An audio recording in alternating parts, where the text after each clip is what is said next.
Zgjedhjet lokale nuk do të mbahen në afatin e parapar, pasi sonte në mesnatë s'ka dhënë afati i shpalljes së tyre.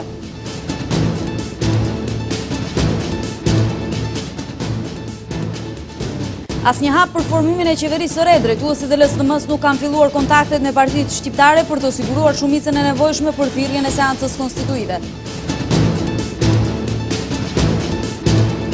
Pas 15 vjetësh në skenën politike, BDI-a Ali Ahmetit vendosi të reformohet.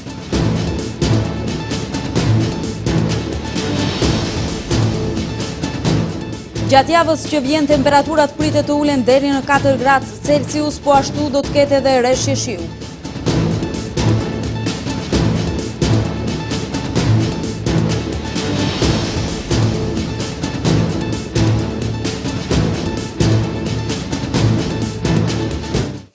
Mbrëma shikues të nderuar, mirë se takojmë edhe në këtë edicion lajmesh. Zgjedhjet lokale nuk do të mbahen në afatin e parapar, pasi sonte në mesnatë s'ka dhënë afati i shpalljes së tyre.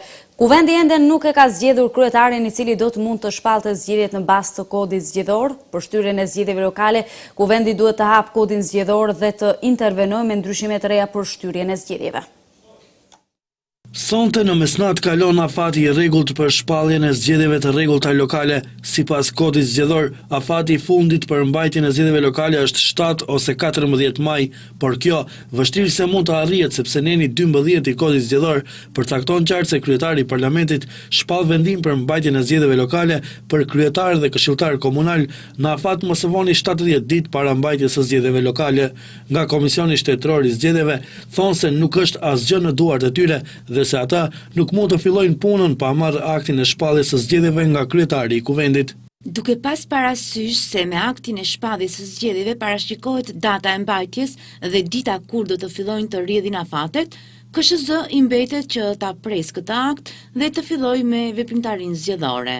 Pasi që ende nuk është zgjedhur kryetari i kuvendit dhe ende nuk dihet asgjë konkrete nëse kjo do të ndodhë dhe kur do të ndodhë, nga Komisioni Shtetëror i Zgjedhjeve potencojnë se kodi zgjedhor nuk parashikon hapa konkrete në raste të këtilla.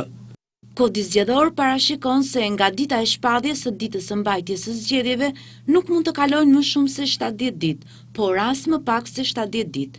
Kodi zgjedhor nuk parashikon çka do të ndërmerret nëse të kalohen këto afate.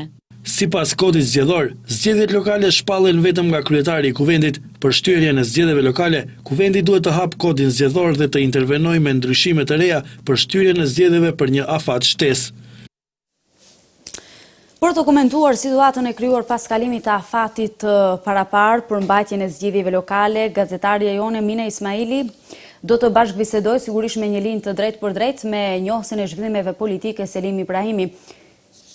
Përshëndetje, Mina.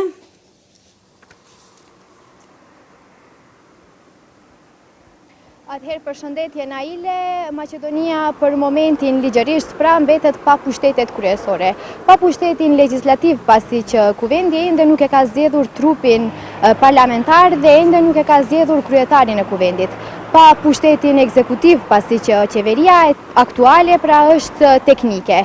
Dhe pra sonte do të skadoj afati për shpalljen e zgjedhjeve lokale që do të thotë që nga data 12 maj, kryetarëve të komunave dhe këshilltarëve komunal do ju kalon mandati dhe deri në mbajtjen pra të zgjedhjeve lokale, komunat do të ngelin pa udhëheqës. Ndërkaq udhëheci i vetëm mbetet presidenti i shtetit, edhe pse ai pra nuk për të folur për rreth gjitha pasojave institucionale dhe politike kemi analistin Selim Ibrahimi. Atëherë mirëmbrëma Selim Ibrahimi, sipas situatës deri tanishme, nëse eventualisht do të kemi shtyrje të mbajtjes së zgjedhjeve lokale, cilat do të jenë pasojat konkrete? A mendoni se vendi do të futet edhe më tej në këtë? Kriza politike në Maqedoni është duke vazhduar dhe do të vazhdojë, pasi siç e shohim nuk kemi parlament. Betejë për qeverinë, për parlamentin është duke u zhvilluar dhe si shtatet dhe ju, po s'ka dhënë afati dhe pushteti lokal do të ngel pezull. Po si gjithë Maqedonia ka me vite që po qëndron ashtu, as andej dhe as këndej, dhe mendoj që kriza politike mund të thellohet në rrasën do të nuk kemi parlament. pa konstituimin e parlamentit, siç dihet nuk kemi edhe shpallje ligjore të zgjedhjeve lokale. Pra e gjithë fokusi duhet të mbështjellë se zhvillohet rreth konstituimit të parlamentit dhe si më tej. Atëherë, po, cilat janë pasojat konkrete pra që do t'i pasoj vendi? Pasojat do të jenë të karakterit politik, financiar dhe një krizë të përgjithshme në Maqedoni, duke filluar nga pushteti lokal dhe ai qendror dhe në përgjithësi do të jetë një paralizë e përgjithshme shoqërore në Maqedoni. Dhe këtu mendoj që bashkia ndërkombëtare duhet të ketë një plan konkret se çfarë më tej në Maqedoni, pasi siç po e shohim, Maqedonia po ngec dhe po bllokohet në tërësi nga elitat politike që e kanë mbajtur pushtetin deri dje. Atëherë, heshtja e partive politike, posaçërisht e partive në pushtet, a do të thotë se është një skenar i ri që zgjedhjet lokale të mbahen paralelisht me zgjedhjet e jashtëzakonshme parlamentare?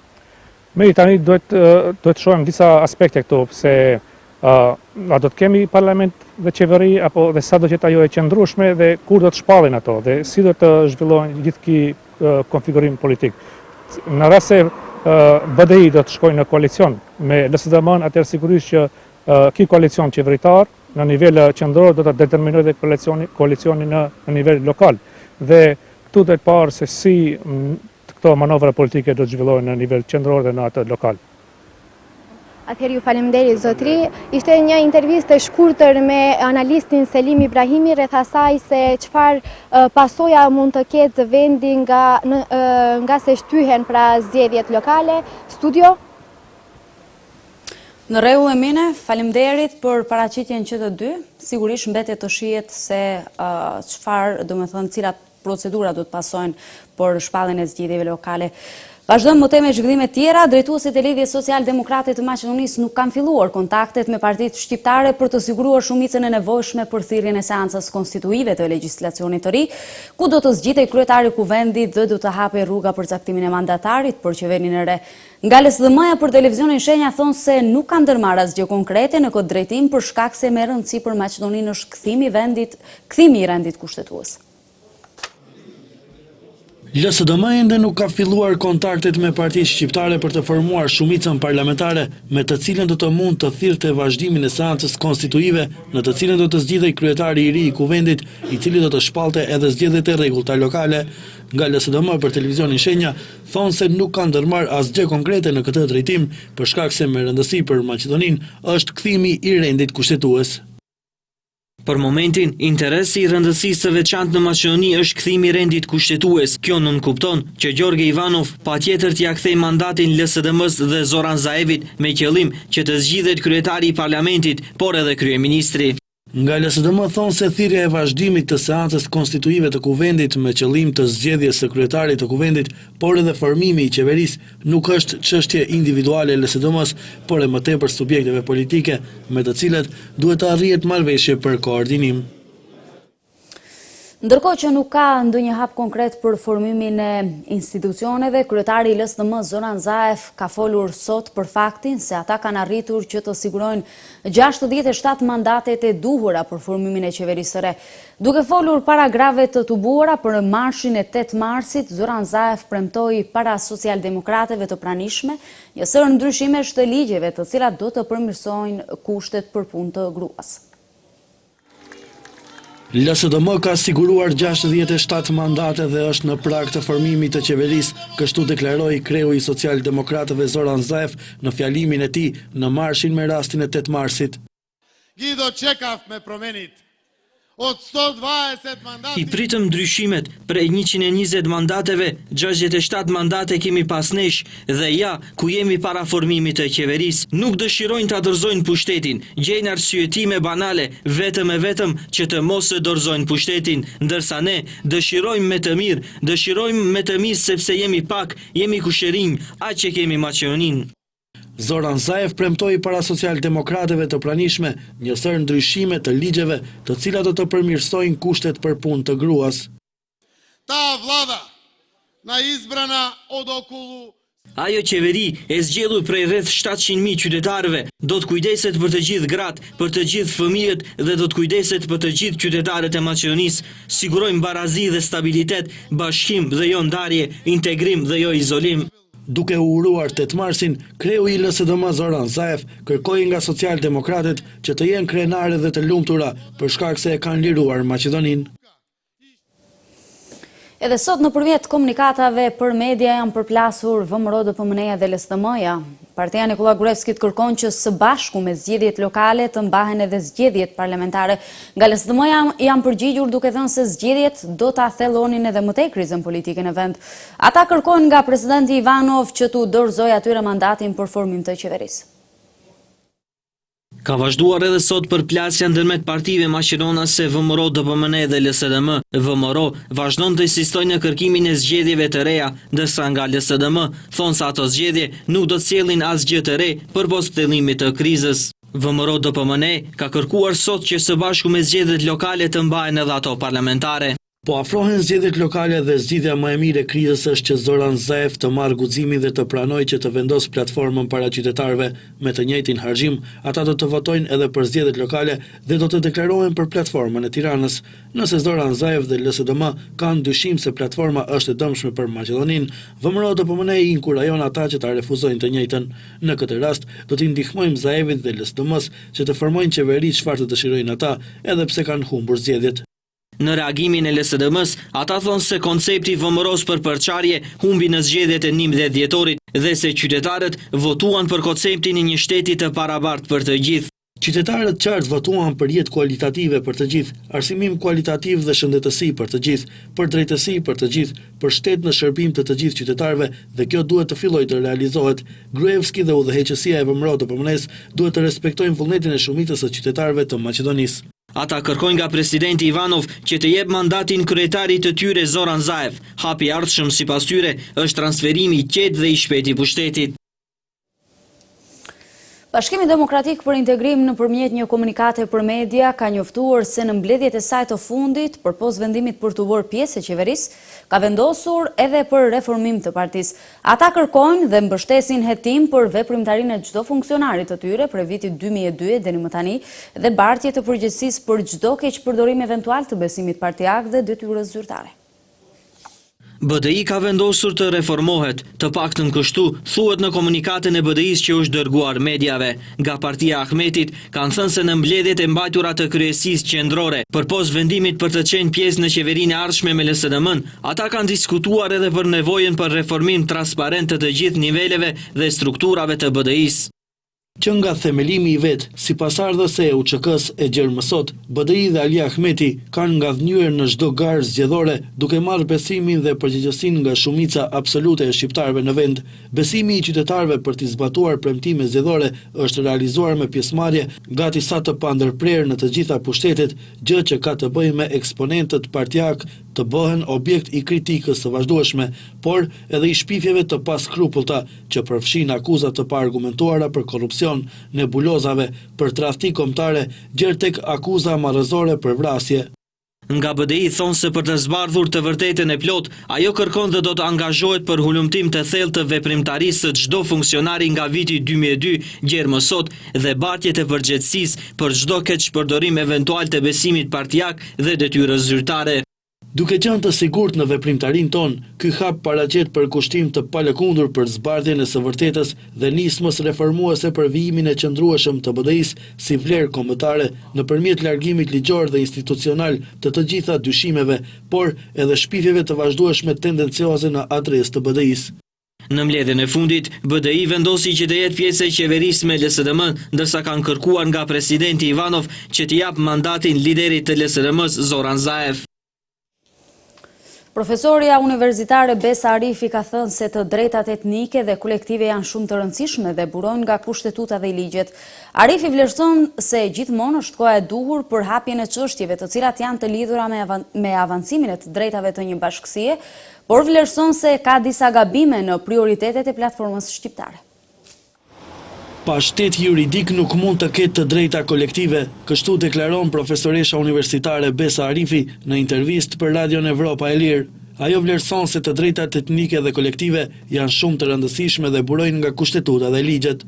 Profesoresha Arifi vlerëson se gjithmonë është koha e duhur për hapjen e çështjeve të cilat janë të lidhura me avancimin e të drejtave të një bashkësie, por se pak është gabuar në vendosjen e prioriteteve në platformën e partive shqiptare. Për shkak se edhe në të njëjtën flitet edhe për çështje juridike, flitet edhe për raportin e Pribes dhe reformat të cilat lidhen me atë raport. Flitet edhe për atë se si duhet të vazhdohet mandati i PSP-s dhe të gjendet zgjidhje për rastet e montuara, por ata nuk u vendosën si prioritet. Mendoj se ky është gabimi i madh i vet platformës për shkak se pa u vendosur një herë për gjithmonë shteti juridik dhe sundimi i së drejtës, asnjë e drejtë kolektive as e shqiptarëve as e bashkësive tjera, e as e kujdo qoftë qytetar tjetër të Maqedonisë nuk mund të realizohet. Profesoresha Besa Arifi vlerëson se me platformën dhe me përgjigjen për të njëjtën defokusohet opinioni nga çështjet të cilat janë të lidhura me krimin dhe institucionet dhe se ekzistojnë standarde të dy fishta në veprimtari. Përderisa për të njëjtën negocionte VMRO DPMN, atëherë asgjë nuk kishim për këtë dhe atëherë nuk kishte shumë atmosferë të nxehtë etnike. Kur ata nuk arritën të koalicionojnë, topi u hodh në anën tjetër dhe tani menjëherë u shkaktua problem etnik. Në lidhje me protestat, profesoresha Arifi vlerëson se edhe pse ato organizohen në moton për Maqedoni të Përbashkët, organizohen për shkak të drejtës së dikujt tjetër që të përdor gjuhën e tij, të cilën protestuesit e shohin si dy gjuhësi. Arifi vlerëson se shihet pastër manipulimi i madh i cili bëhet edhe në këtë drejtim, pasi ata që protestojnë në asnjë moment nuk fokusohen tek krimi i cili ndodhi në shtet dhe për të cilin ekzistojnë dëshmi të ndryshme. Një maqedonas ra në prangat e policisë së Shqipërisë në pikun kufitare Qafthan pasi tentoi të trafikonte një trailer në paletat e së cilës ishte fshehur hashash. Nga shërbimet e policisë kufitare mësohet se lënda narkotike ishte fshehur në paletat e drurit të rimorkjos. Këtu 40 vjeçari Nikola Damçesku kishte krijuar hapësira ku kishte vendosur kuti plastike të mbushura me lëndë narkotike, edhe pse sasia e drogës ende nuk është përcaktuar. Dyshohet se kemi të bëjmë me disa qindra kilogram të fshehura në trilenin e mjetit tip Volvo me targat Ohrit. Ky është rasti i dytë brenda 24 orëve i goditjes së trafikut ndërkombëtar të lëndëve narkotike, ndërsa vjen pas një kontrolli rutinë të procesit të skanimit për mjetet që kalojnë pikën kufitare. Pas kontrollit në vijën e parë, policia kufitare bëri skanimin total të mjetit, ku dhe u gjet hashashi. Traileri është dërguar në ambientet e policisë Korçës, ndërsa në përfundim të veprimeve do të peshohet sasia e hashashit.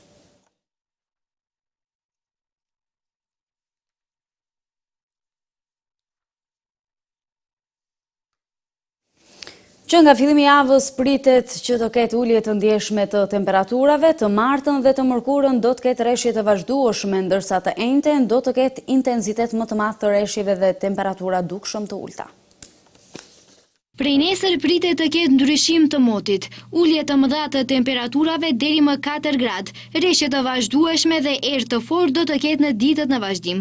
Dushanka Tanushevska nga Instituti Hidrometeorologjik njoftoi se nesër temperaturat do të fillojnë të ulen dhe do të fillojnë rreshjet e kohëpaskoshme. Nesër moti do të jetë i ndryshueshëm, i lagësht. Në pjesët perëndimore do të ketë rreshje shiu të kohëpaskoshme, vetëm në vendet malore do të ketë rreshje të borës. Megjithatë, rreshje shiu do të ketë edhe në pjesët tjera të vendit në juglindje. Në pjesët qendrore të vendit do të ketë rreshje më të vogla të shiut. Do të fryej erë forte kohëpaskoshme nga jug-perëndimi. Temperatura ditore do të jetë relativisht e lartë për këtë periudhë, pra nga 17 deri më 19 gradë Celsius. Nga Drejtoria për Punë Hidrometeorologjike njoftojnë se edhe në ditët në vazhdim të martën dhe të mërkurën do të ketë rreshje të vazhdueshme, ndërsa të ejtën do të ketë intensitet më të mëdha të rreshjeve dhe temperatura dukshëm të ulta. Të enjten priten rreshje më të mëdha të shiut dhe në disa vende do të ketë mot jo stabil, lagështi, paraqitje të mjegullave, intensitet më i madh i shiut në pjesët perëndimore dhe lindje të vendit. Po ashtu të enjten pritet erë mesatare, shoqëruar me erë të fortë dhe gjithashtu do të ketë ulje edhe të motutjeshme të temperaturave, edhe atë deri në 4 dhe 5 gradë Celsius. Mot stabil, informoi Tanushevska, pritet të ketë nga dita e premte, ndërsa rritje të temperaturave dhe ndërprerje të rreshjeve të shiut do të ketë gjatë fundjavës. Shënohet 19 vjetori i rënjes së antarëve të familjes Jashari në Prekaz, ndërkohë përfaqësuesit e kësaj familjeje bojkotuan ceremonitë e organizuara nga autoritetet shtetërore. Në Gjermani ndalohen tubimet në përkrahje të ndryshimeve kushtetuese në Turqi. Presidenti Erdogan thotë se këto vendime nuk ndryshojnë nga ato të epokës naziste.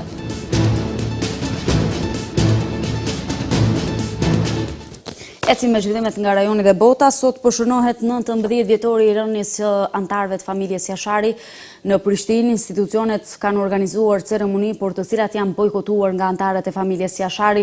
Krerët e institucioneve kanë folur për sakrificën e atyre që ranë për vendin, ndërkohë që kanë thënë se do të bëhen hapa vendimtar për formimin e ushtrisë së Kosovës. Familja Jashari ka bojkotuar ceremoninë e hapjes së epopesë së UÇK-s, e cila është mbajtur në kazermën Adem Jashari.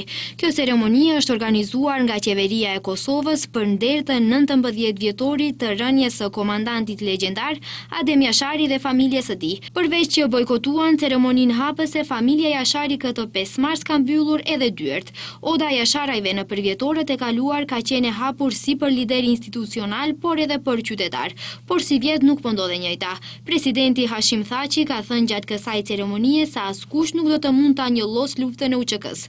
Kreu i shtetit gjithashtu ka thënë se do ta ndryshojë ligjin për forcë të sigurisë së Kosovës për t'i dhënë FSK-s kompetenca për mbrojtjen e sovranitetit dhe integritetit të vendit. Edhe kryeministri i Kosovës Isa Mustafa në ceremoninë e epopesë së UÇK-s e ka vlerësuar lart veprën e komandantit Adem Jashari. Sot festojmë 5 marsin, ditën e flijimit për atë dhe drejtuar nga komandanti Adem Jashari. Jashari është rast simbolik në historinë e përbotshëm. Do të kujtojmë ditë e mote dhe asnjëherë s'do të harrojmë se çfarë është liria. Si institucione ja kemi borxh këtë përkushtim qytetarëve tanë pa kurfar dallimi, ka thënë Mustafa. Kryetari i Kuvendit të Kosovës, njëherësh lideri i Partisë Demokratike të Kosovës, Kadri Veseli, ka publikuar në llogarinë e tij në Facebook një video mesazh të veçantë dedikuar epopesë së ushtrisë çlirimtare të Kosovës. Ai në këtë video ju shkrua një letër fëmijëve duke ju kujtuar kohën e luftës çlirimtare për lirinë e Kosovës dhe u jep porosi brezave të rinj që të jenë krenar dhe të punojnë e ta forcojnë Republikën e Kosovës.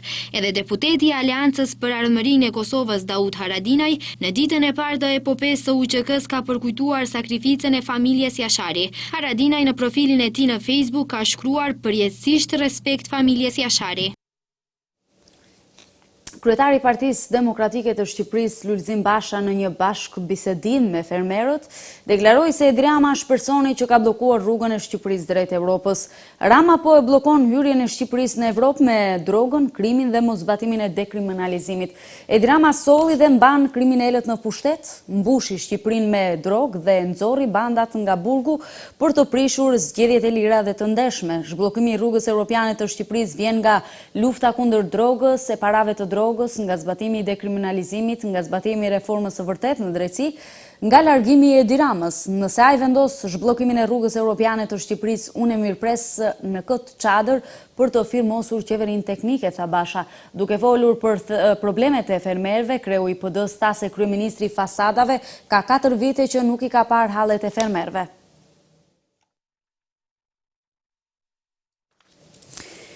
Një organizat në formën e firmës piramidale është shkatruar nga policia greke në Janin, duke quar në pranga 6 persona e 4 të tjerë janë shpallur në kërkim.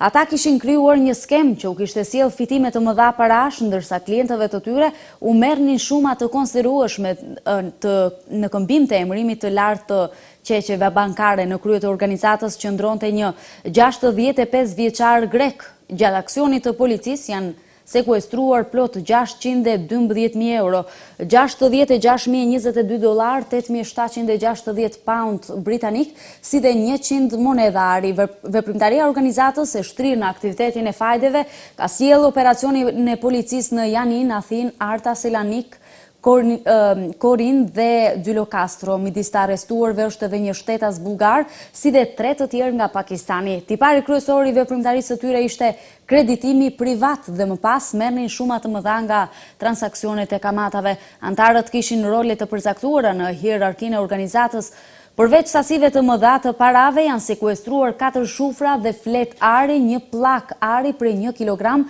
4 monedha ari dhe 1 varse apo po e tillë, 3 vula dhe dokumenta të ndryshme. Gjithashtu janë sekuestruar edhe makina.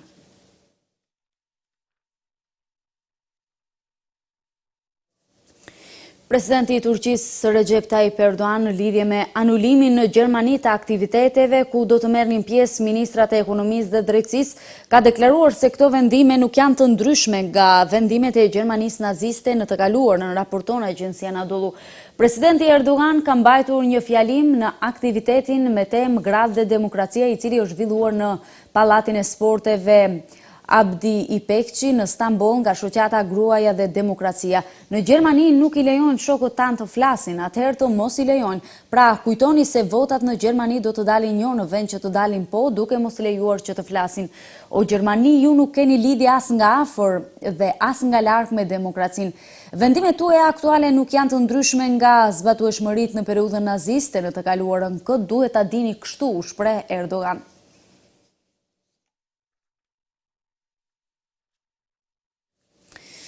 Ish-presidenti Barack Obama i përgjigjet akuzave të Donald Trumpit, duke i quajtur ato thjesht rreme. Ndihmësit e Barack Obamas hodhën poshtë akuzat, sipas të cilave ish-presidenti kishte përgjuar atë që do të ishte pasuesi i tij në fazat e fundit të fushatës elektorale. Pretendimet e bëra në një seri postimesh në Twitter të presidentit Trump shihen si një përpjekje për të devijuar vëmendjen nga pikpyetjet mbi lidhjet e ekipit të Donald Trumpit me Rusinë. Këshilltari Obamas Ben Rhodes tha se asnjë president nuk mund të urdhërojë përgjimin dhe i kërkoi Shtëpisë së Bardhë të jepte shpjegime për këto gënjeshtra të përsëritura.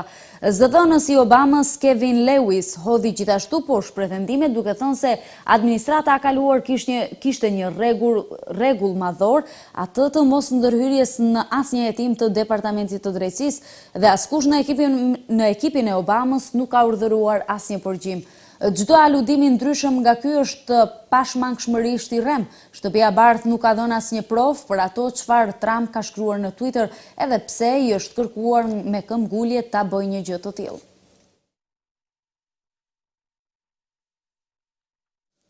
Kryeministri izraelit Benjamin Netanyahu deklaroi se asnjë rrugë në qytetin izraelit me popullsi arabe gjatë nuk mund të emërohet sipas emrit të liderit emblematik palestinez Yasser Arafat, raporton agjencia Anadolu. Netanyahu i bëri komente si kundërpërgjigje ndaj ankesave të ish ushtarëve izraelit lidhur me një rrugë në qytetin Verioriat, e cila ishte emëruar sipas emrit të ish liderit palestinez. Nuk guxojmë të lejojmë që rrugët në shtetin e Izraelit të emërohen sipas Yasser Arafatit dhe Hayamin al-Huseinit ose cili do tjetër, tha Netanyahu gjatë takimit javor me kabinetin e tij. Të shtunën Netanyahu tha se do të kërkojë heqjen e shenjës në të cilën është shënuar rruga me emrin e Arafatit. Udhëheci i ndjerë i organizatës për çlirimin e Palestinës mbetet një figurë e urryer për shumë izraelit, pavarësisht se ai është shumë i popularizuar në mesin e palestinezëve, ndërsa bashkë me kryeministrin izraelit Yitzhak Rabin në vitin 1994 fitoi çmimin Nobel për paqe për kontributin dhe nënshkrimin e marrëveshjes së paqes në Oslo.